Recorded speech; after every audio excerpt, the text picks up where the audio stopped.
Assalamualaikum warahmatullahi wabarakatuh. Perkenalkan, nama saya Amaratun Mutiah, NIM 2348201017. Di sini saya ingin mempresentasikan tugas teknologi bahan alam yang berjudul Steroid dan Terpenoid dengan dosen pengampu Bapak Hari Ade Saputra.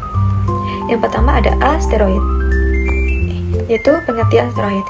Steroid adalah senyawa organik yang tersusun atas inti siklopentanoperhidrofenetren, yaitu 4 cincin atau 3 cincin sikloheksana dan 1 cincin siklopentana yang menyatu. Steroid banyak ditemukan pada hewan, tumbuhan, dan mikroorganisme. Contohnya kolesterol, hormon seks, testosteron, estrogen, atau kortikosteroid. Yang kedua ada tata nama steroid. Yang pertama berdasarkan jumlah cincin, posisi gugus hidroksil, OH, keton ada O, dan rantai samping. Contoh hidrosikloles 5N7-on. Tata nama mengikuti aturan lupat steroid. Yang ketiga ada sifat steroid. Yang pertama ada nonpolar hingga sedikit polar, tergantung pada gugus fungsi. Kedua ada larut dalam pelarut organik, yaitu kloroform atau etanol. Ketiga ada stabil secara kimia, itu kecuali jika ada gugus reaksi. Yang keempat ada berfungsi sebagai hormon, vitamin, dan komponen membran. Yang keempat ada rumus umum steroid, yaitu umumnya C17H28 atau C302, bergantungan pada gugus fungsi. Yang kedua ada struktur inti, yaitu C17, 4 cincin A, B, C, D. Yang kelima ada klasifikasi steroid. Yang pertama ada steroid, yaitu kolesterol, etigmasterol. Yang kedua ada kortikosteroid, yaitu karisol atau kortikosteron. Ketiga ada hormon seks, yaitu testosteron atau estrogen, progesteron.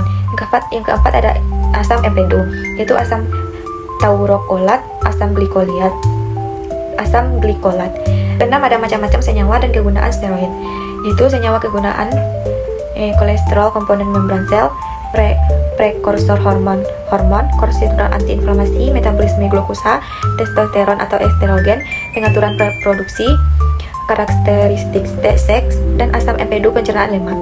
Yang ketujuh ada biosintesis steroid, yaitu di mana dari asetil CoA, yaitu mevanolat, isopentenyl pirofosfat, squalene atau lanestrol, steroid spesifik. Yang kedua ada jalur utama, yaitu jalur mevalonat MFA. Yang kedelapan ada reaksi dan identifikasi steroid, yaitu reaksi Lieberman-Burksat, yaitu mendeteksi kolesterol, reaksi Salkowski mendeteksi steroid, mendeteksi sterol. Yang selanjutnya spektroskopi, yaitu NMR, IR, MS untuk identifikasi struktur. Yang kesembilan ada isolasi, adalah ekstraksi dari jaringan hewan atau tumbuhan dengan pelarut organik, kloroform, etanol. Yang kedua pemurnian dengan kromatografi kolam atau HPLC. Yang kedua ada analisis struktur. Yang pertama spektroskopi IR atau gugus fungsional OH, CO. Yang kedua ada spektroskopi NMR 1H dan 13C, yaitu identifikasi kerangka karbon dan proton. Ketiga ada MS, mass spectrometry, berat molekul dan fragmentasi. Yang selanjutnya ada X-ray, kristalography, itu struktur kristal untuk steroid murni. Selanjutnya ada B, itu terpenoid. Yang pertama pengertian terpenoid. Pengertian terpenoid adalah senyawa yang berasal dari unit isopena C5H8. Terpenoid merupakan modifikasi terpen yang mengalami oksidasi atau substitusi lain. Banyak ditemukan pada minyak asiri, resin, dan pigmen tumbuhan. Contohnya mentol, kamfer, karotenoid, dan ginkgolida. Yang kedua ada tata nama terpenoid. Yang pertama berdasarkan jumlah unit isoprena.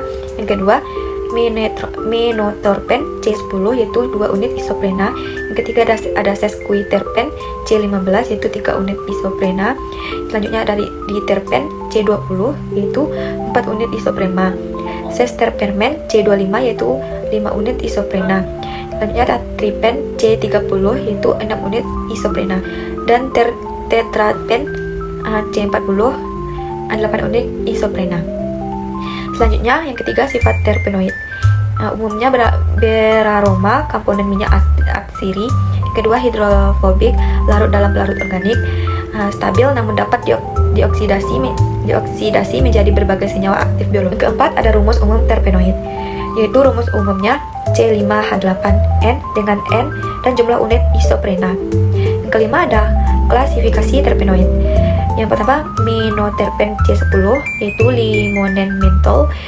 Sesquiterpen C15, farnesol bisabolol.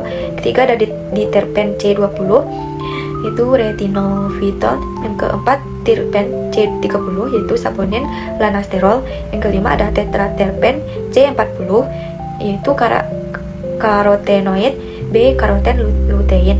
Keenam, ada politerpen C40, itu karet alam. Yang keenam, macam-macam senyawa dan kegunaan terpenoid, yaitu senyawa kegunaan mentol aromaterapi, obat tropikal camphor obat gosok, aromaterapi karotenoid antioksidan, perawatan alami saponin emulsifier, dan obat TR. Yang ketujuh, ada biosintesis terpenoid. Berdasarkan unit isoprena, jalur biosintesis. Yang pertama, ada MFA, pathway atau hewan dan sebagian tumbuhan.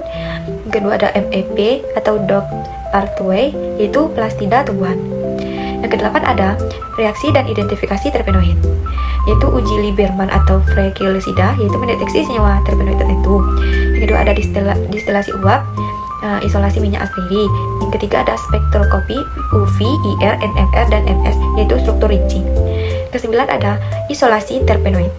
Yang pertama, ada ekstraksi dengan distilasi uap atau pelarut organik. Kedua, ada pemurnian dengan kromatografi lapis tipis TLC atau HPLC. Yang ke-10, ada analisis struktur terpenoid. Kerangka isoprena atau gugus fungsi dianalisis dengan spektroskopi dan reaksi kimia. Kesimpulan dari steroid dan terpenoid yaitu, yang pertama, ada steroid, senyawa lipid dengan struktur inti 4 cincin karbon atau 3 sikloheksana atau tambah 1 siklopentana, berperan dalam hormon, misalnya kortisol, estrogen, vitamin yaitu vitamin D, dan komponen membran sel yaitu kolesterol. Selanjutnya ada terpenoid, yaitu isoprenoid.